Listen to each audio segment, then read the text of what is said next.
최근 들어 법인과 개인 사업자를 가리지 않는 고강도 세무조사가 이어지고 있어서 사업을 하는 분들이 세무조사 선정 기준에 많은 관심을 가지시는데요. 오늘은 세무조사는 어떤 기준으로 선정되는지, 조사 기간은 어떻게 되는지, 현명한 대응 방법은 무엇인지 알아보겠습니다. 첫 번째, 세무조사. 먼저 세무조사란 납세 의무자가 신고한 내용에 오류 또는 탈루가 있을 때 세무당국이 이를 확인하기 위해 장부 등 서류를 조사하는 것을 의미합니다. 이 과정에서 세무조사 대상자의 신고 내역을 검토하고 질문이나 신문을 통해 올바르게 신고를 했는지 검증을 진행합니다. 둘째, 세무조사 대상.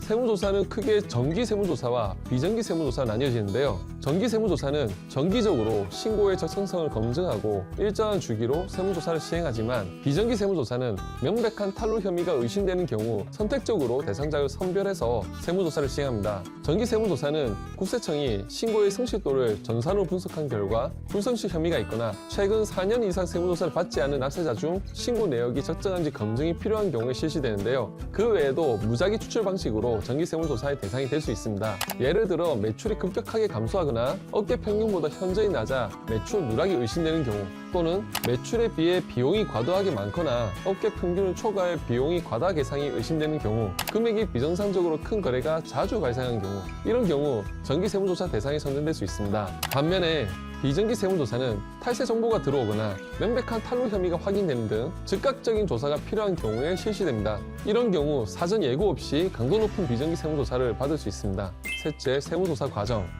이어서 세무조사 과정을 살펴보겠습니다. 첫째, 사전통지서 교부. 정기 세무조사가 시작되면 세무조사 실시 15일 또는 20일 전 납세자 또는 세무대리인에게 세무조사 사전통지서가 교부됩니다. 세무조사 사전통지서에는 조사 대상자, 조사 기간, 조사 대상 세목, 과세기간 및 조사 사유 등이 적혀 있어서 세무조사를 대비할 수 있는 중요한 단서가 됩니다. 여기서 세무조사 기간까지 확인할 수 있는데요. 보통 30일 이내로 조사가 진행이 됩니다. 반면 탈세 혐의를 확인하고 시작하는 비정기 세무조사는 납세자가 회계자료 등을 은닉할 우려가 있기 때문에 사전 통지 없이 불시에 조사를 실시하고 보통 60일 이내로 조사가 진행이 됩니다. 둘째, 세무조사 진행. 정기조사는 평균 30일, 비정기조사는 평균 60일 정도로 소요된다고 말씀드렸는데요. 세무조사 진행 중 조사 범위가 확대될 수도 있고, 예정된 조사 기간 내에 세무조사가 종결되기 어려운 경우에는 2회 한해 각 20일씩 조사 기간이 연장될 수 있습니다. 하지만 다음과 같이 혐의가 중대하다고 판단되는 경우 세무공무원은 기한에 제한 없이 세무조사 기간을 무제한 연장할 수 있습니다. 또한 세무조사 과정에서 세무공무원의 소명 요청에 비협조적이거나 장부를 숨기고 자료를 허위로 제출하는 등 조사에 불성실한 태도로 임하는 경우 과태료 폭탄을 맞을 수도 있으니 성실하고 협조적인 자세로 조사에 임하는 것이 중요합니다. 셋째, 조사 결과 통지. 납세자가 세무조사 기간 동안 성실하게 소명하고 세무조사에 마쳤을 경우 조사 종결일로부터 20일 이내에 조사 결과를 통지받게 됩니다. 이때 세무조사 결과 통지와 함께 납세자가 세금의 내용이나 금액에 이의가 있다면 과세 전 적부심사를 청구할 수 있다는 안내를 받게 되는데요. 과세 전 적부심사 청구는 세무조사 종결 통지를 받은 날로부터 30일 이내에 신청해야 합니다. 과세 전 적부심사가 받아들여지면 세금 부과가 취소되거나 감액이 되지만 청구가 받아들이지 않으면 세금은 그대로 부과됩니다. 한편 세무조사 결과에 이의가 없는 납세자는 조기 결정 신청서를 제출하면 즉시 세금 고지를 받아서 가산세를 줄일 수 있습니다. 넷째, 세무조사 대응 방법 및 전략. 정기 및 비정기 세무조사의 선정 사유를 만들지 않는 것도 중요하지만 사업을 운영하는 분들이라면 나도 언제든지 세무조사 대상이 될 수 있다는 것을 염두에 두셔야 되는데요. 평소에 회계장부를 철저히 관리하고 세금 신고를 정확히 하는 것도 중요하지만 실제 조사가 나왔을 때 얼마나 잘 대응하는지에 따라 세무조사의 결과가 달라질 수 있습니다. 따라서 세무조사가 나오면 세무조사 경험이 많은 전문가를 찾아서 먼저는 나에게 어떤 리스크가 있는지 파악하고 이 리스크를 어떻게 줄일 수 있는지 자문을 받아야 합니다. 간혹 나는 평소에 장부와 증빙 서류도 잘 정리해놨고 세금 신고도 정기적으로 했으니 세무 대리인 없이 혼자서도 잘 대응할 수 있을 거야 라고